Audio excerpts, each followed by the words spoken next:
Everyone, welcome back to my channel. Today we're gonna play His Order, My Chaos. Another visual novel fantasy that's a dark romance.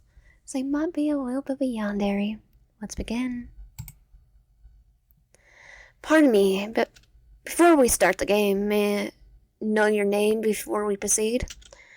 Your name, Wyan, of course. Have fun. The rain is drumming a relentless heavy beat against the glass storefront of the cafe. It's 15 minutes before closing and the streets are completely empty. I can't believe my coworker, Ling, would go home early without me noticing. I'm singing to myself, wiping down the espresso machine, and looking forward to finally going home and wrapping myself in a blanket. The bell above the door chimes. I eternally sigh, playing on my best. We're almost closed, but I'll still serve you, customer service smile, as I turn around.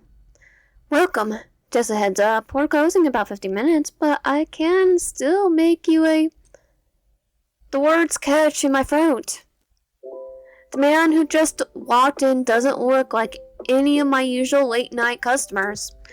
He's tall, so tall he almost has to duck through the doorframe, and dressed in a flashily tailored black trench coat that looks like it cost more than my entire life rent. His dark hair, slightly damp from the storm, slipped back from a face that looks like it was chiseled out of marble. But in his eyes, that makes my breath hitch. They are a piercing, icy shade of dark gray, and right now, they're scanning the cafe with a cold, cackling intensity that makes my instincts scream danger. He kind of looks, he's cute. He's definitely cute. I like the glasses. And the cold back hair. The black hair. He doesn't look like a customer. He looks like a predator, checking in unfamiliar territory. That's probably what he is. Our eyes lock. For a second, the entire world seems to go dead. It's silent. The hum of the refrigerator, the sound of the rain, it all fades out. His razor gaze drops to my name tag, then slowly travels back up to my face. The icy look in his eyes suddenly shift into something deep, dark, and utterly unreadable. He walks towards the counter. His footsteps don't make a sound. Black coffee? I'm probably just gonna take the voice out because it kind of was too low. His voice is low, gravelly, baritone. It vibrates right through the wood of the counter and sends a strange electric shiver straight down my spine. He doesn't even say one black coffee or please. It's more like a command. I think that's what he does.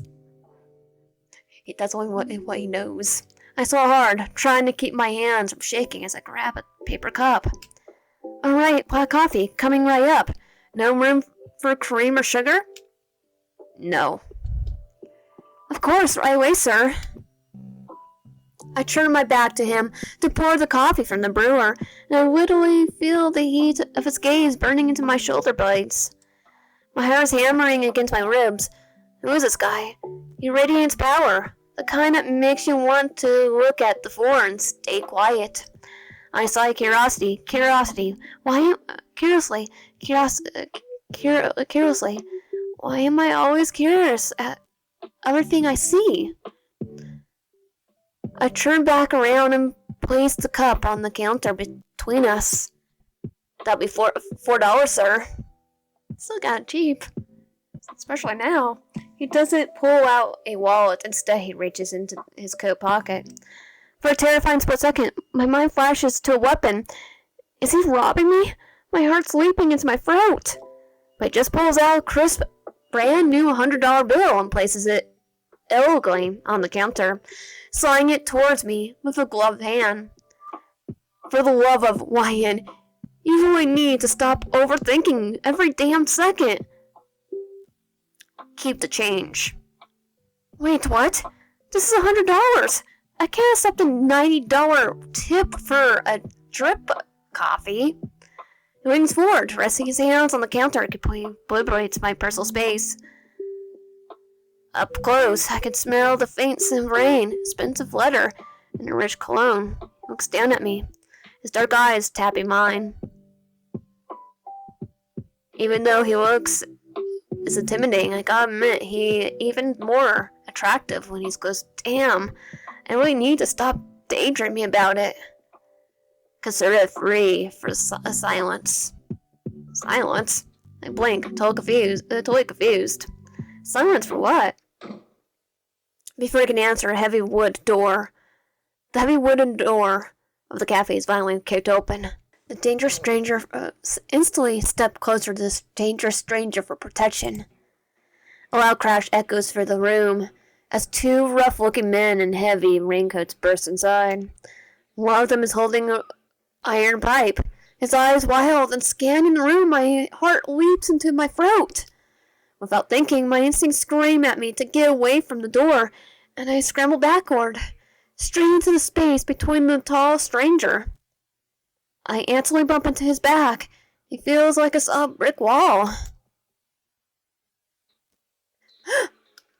Oh my god. Instantly, the stranger shifts. He doesn't look at the treasures yet. Instead, he tilts his head back slightly, looking down at me over his shoulder. A dangerous dark smirk tugs at the corner of his lips. He seems amused that I chose him for safety. Wise instinct, stay behind me. He steps fully in front of me, completely shielding my body with his broad shoulders. Pick around his arm as the two men in the door finally notice him. The man with the iron pipe freezes, his face instantly drained of all color. Malachor, what are you doing here? We didn't know this was your territory. There, the cafe feels suffocating heavily. The stranger, Malachor, slowly takes a sip of his black coffee, tiring unbothered. You interrupted my conversation, and you brought weapons to this space, where I am trying to enjoy my evening. That is two mistakes. I really allow it third. Malachor steps out from behind the counter, fully revealing himself to the two thugs. The moment they recognize his face, the atmosphere changes from a robbery to a execution. The man holding the iron pipe drops it. It clatters loudly against the floorboards. Please, Malachor. We were just hunting a runner. We didn't mean to disrespect you. You chose the wrong night to hunt.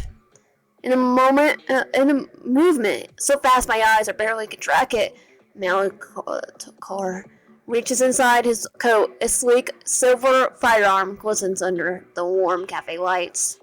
He doesn't hesitate. He doesn't give a speech. Well, at least we're safe. A deafening crack echoes through the small cafe.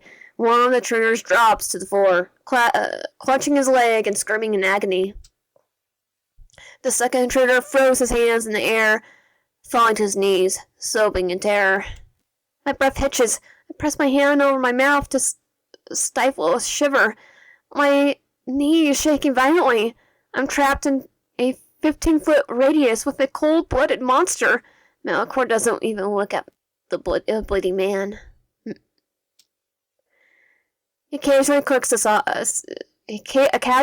safety back onto his weapon and slides it back into his teared coat.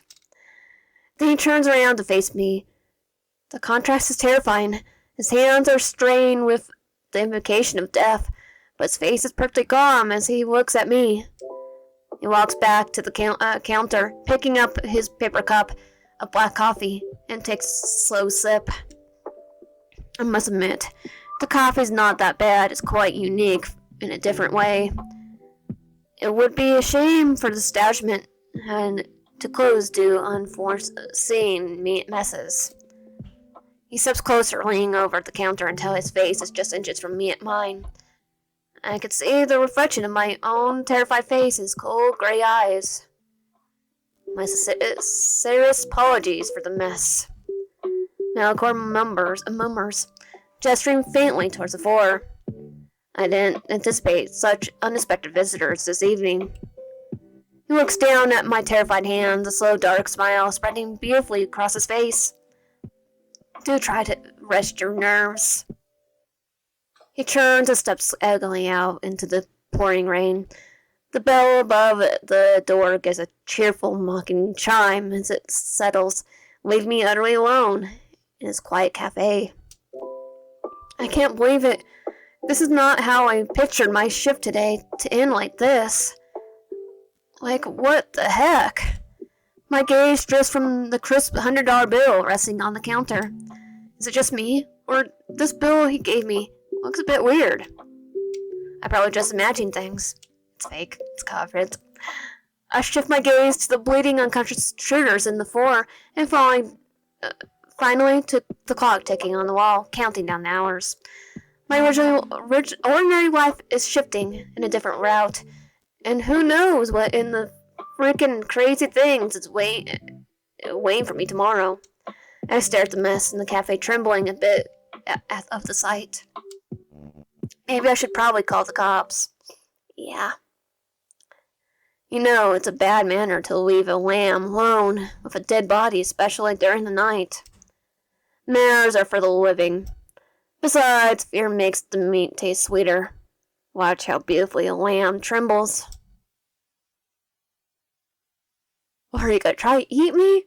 Is he like a cannibal mafia? You really are cruel as ever, aren't you? Look, as always, you almost make me feel bad for the poor thing. So, do we stay for the main course, or are you leaving before the flashing lights ruin the mood? Do as you please. All right, you're the boss. His Order My Chaos, Chapter 1, end of demo. Okay, I'm gonna see what happens if we just reach under the counter for the panic phone. Well, you know what? The art bill does kind of look off. It looks like it's Michael Myers on it. All jokes aside, reach under the counter for the panic phone. A loud crash echoes through the room as two rough-looking men in heavy raincoats burst inside, looking frantic and dangerous. One of them is grasping a weapon. Panic flares my chest. I drop below the line of the counter, my head desperately scrambling underneath for the landline phone to dial the police. Come on, where's the receiver? But before my fingers can even touch the plastic, a heavy leather glove hand reaches over the counter, wrapping firmly around my wrist and pulling me back up. Hey, let go! I look up, terrified, but it's a stranger. His grip on my wrist isn't painful, but it's unwielding, like a velvet handcuff. His gray eyes are boring into mine, flashing with a mix of irritation and dark fascination. Do not make a sound. Pulling yourself in the line of sight is a forced way to die. He pulls me gently, but firmly until I am standing right next to him, hidden behind the high espresso machine. The two men in the door are arguing, drenched in rain, completely unaware of us yet. Check the back. The guy we're tracking has to be hiding in one of these shops. The stranger releases my wrist, but steps closer, his chest nearly brushing my shoulder. He looks down at me, his voice dripping into a harsh, hypnotic whisper. Remain here and stay quiet. Malator steps out from behind the counter, fully revealing himself to the two thugs. Okay, we didn't get told his name yet. The moment they recognize his face, the atmosphere changes from a robbery to execution. Okay, same ending, I think. Yep. So that was His Order, My Chaos. If you like my content, please consider subscribing if you haven't already. Comment down below and liking the video. See you guys next time.